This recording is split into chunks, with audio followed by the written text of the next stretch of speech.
दोस्तों जब हम रशिया से क्रूड ऑयल नहीं लेते थे तो उससे पहले हम सऊदी अरेबिया के अलावा कई कंट्री से ऑयल लेते थे, जिसमें से एक बड़ा देश था इराक से भारत बहुत ज्यादा क्रूड ऑयल को इंपोर्ट करता था रशिया यूक्रेन वॉर के पहले। लेकिन जब रशिया यूक्रेन वॉर स्टार्ट हुआ तो भारत ने रशिया से बम्पर ऑफर में क्रूड ऑयल लेना स्टार्ट कर दिया, जिसके बाद रशिया भारत का लार्जेस्ट ऑयल सप्लायर बन गया और इसका सबसे ज्यादा नुकसान सऊदी अरेबिया और इराक को हुआ। सऊदी अरेबिया ने तो अपनी भरपाई कर ली यूरोपियन कंट्री को तेल बेच करके, लेकिन इराक को सबसे ज्यादा नुकसान हुआ। 2017 से लेकर के 2022 तक इंडिया का लार्जेस्ट ऑयल सप्लायर इराक हुआ करता था, लेकिन 2022 से इराक से जो हम ऑयल को इंपोर्ट करते थे वो काफी ज्यादा गिर गया। अभी की बड़ी अपडेट ये है कि इराक का कहना है हम भी आपसे इंडियन पेमेंट में ट्रेडिंग करने के लिए तैयार हैं, आप हमसे ऑयल लीजिए, क्योंकि इराक ने देखा कि रशिया ने इंडियन पेमेंट में क्रूड ऑयल लेना स्टार्ट किया तो भारत उसके साथ डील कर रहा है। हमारा पड़ोसी देश यूएई, इसने भी भारत के साथ इंडियन पेमेंट में ट्रेडिंग स्टार्ट कर दिया है। तो इन्हीं कंट्रियों को देख करके इराक भी बोल रहा है कि आप हमसे क्रूड ऑयल लीजिए और हम इसका पेमेंट डॉलर में ना लेकर के इंडियन करेंसी में लेंगे।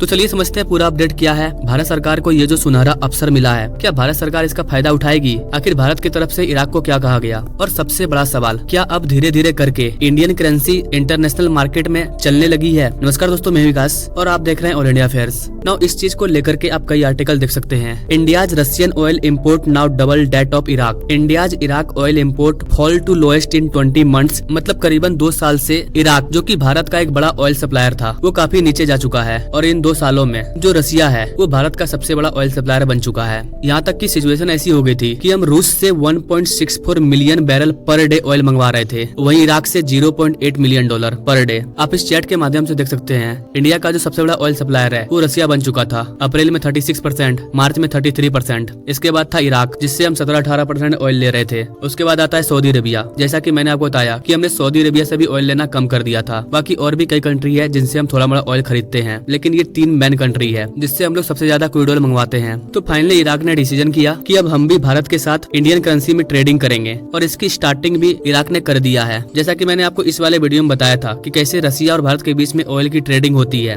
रशिया ने भारत के SBI बैंक में एक अकाउंट खोला है और उसी के थ्रू इंडियन रुपीस में ट्रेडिंग होती है। ठीक वैसे ही इराक ने भी भारत के अंदर एक वोस्त्रो अकाउंट खुलवा लिया है। इराक का जो अपना सेंट्रल बैंक है वो रीजन ट्रेड बैंक, उसके द्वारा भारत के अंदर न्यू दिल्ली में DBS बैंक में एक अकाउंट खुलवाया गया है। तो भारत के साथ इंडियन पेमेंट में ऑयल की ट्रेडिंग करने के लिए रशिया के द्वारा जो स्टेप लिया गया था, ठीक उसी स्टेप को फॉलो करते हुए इराक भी अब भारत के साथ इंडियन करेंसी में ट्रेडिंग करने के लिए तैयार है। इराक के द्वारा कहा गया कि इस ट्रांसफॉर्मेशन के बाद वो सारे चैलेंजेस खत्म हो जाएंगे। करेंसी एक्सचेंज, ट्रांजैक्शन कॉस्ट, इन सारी चीजों को लेकर के जो भी प्रॉब्लम थी अब वो सारी प्रॉब्लम सॉल्व हो चुकी है। और हम ये भी आशा करते हैं कि हमारे और भारत देश में जो भी ऑयल के बिजनेसमैन है वो इसके जरिए आसानी से ट्रेडिंग कर पाएंगे। अब यहाँ पर सवाल आता है कि इराक हमारे लिए इतना इम्पोर्टेंट क्यों हो जाता है? गाइस, भारत को ऑयल सप्लायर के मामले में इराक हमेशा से टॉप 3 में रहा है और अभी भी टॉप 3 में है। लेकिन आज से 5 साल पहले इराक भारत का सबसे बड़ा ऑयल सप्लायर रहा करता था। इसका सबसे बड़ा रीजन ये था कि इराक भारत से काफी नजदीक है, क्योंकि इराक UAE के बगल में है। तो इराक से भारत ऑयल भेजने में ज्यादा समय नहीं लगता था, कोई ज्यादा लंबा रूट नहीं था। रूस से जो क्रूड ऑयल भारत आता है वो बहुत ही लंबा चौड़ा रूट है।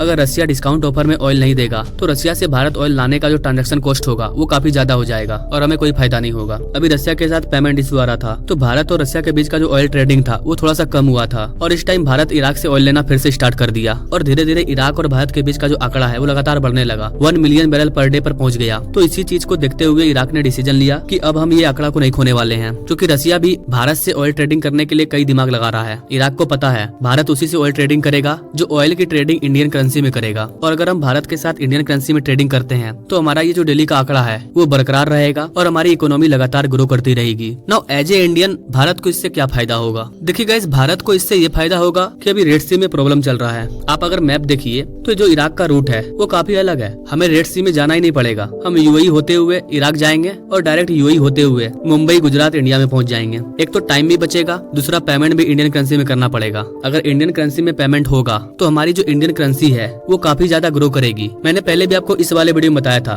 कि UAE और भारत के बीच में जो इंडियन पेमेंट में ट्रेडिंग स्टार्ट हुआ है, इसको देख करके और भी कई कंट्री सामने आएंगे जो भारत से इंडियन करेंसी में पेमेंट लेने के लिए तैयार हो जाएंगे। और अभी यही हो रहा है, पहले रशिया, अब UAE और अब इराक। और गाइस, आप देख लीजिएगा बहुत जल्द और भी कई कंट्री सामने आएंगे जो कि भारत के साथ इंडियन करेंसी में ट्रेडिंग करेंगे, क्योंकि उनके पास कोई ऑप्शन है नहीं। भारत पूरे वर्ल्ड का फास्टेस्ट ग्रोइंग कंट्री है एट प्रेजेंट टाइम। अपने प्यारे भारत का जो अभी 3rd क्वार्टर का डाटा आया है, जिसको मैंने इस वाले वीडियो में बताया है, हमारी ग्रोथ 8.4% है, जो कि दुनिया के सभी देशों से सबसे ज्यादा है। तो भारत के पास एक अच्छा मौका है कि अपने इंडियन करेंसी को इंटरनेशनल मार्केट मार्केट में अच्छे से ग्रो करवाए, और भारत ऐसा कर भी रहा है। आई होप कि गाइस आप समझ पाए होंगे कि इंडियन करेंसी में पेमेंट क्यों जरूरी है। इराक से अगर हम इंडियन करेंसी में ट्रेडिंग करते हैं तो इससे भारत को क्या क्या फायदा होगा। ना अगर कोई और कंट्री इंटरनेशनल लेवल पर भारत के साथ इंडियन करेंसी में ट्रेडिंग करने के लिए तैयार होता है तो उस पर मैं अलग वीडियो लाऊंगा। वीडियो अच्छी लगी तो like comment share. Now thank you for watching. मिलते हैं अगले वीडियो में एक नई जानकारी के साथ, तब तक के लिए जय हिंद।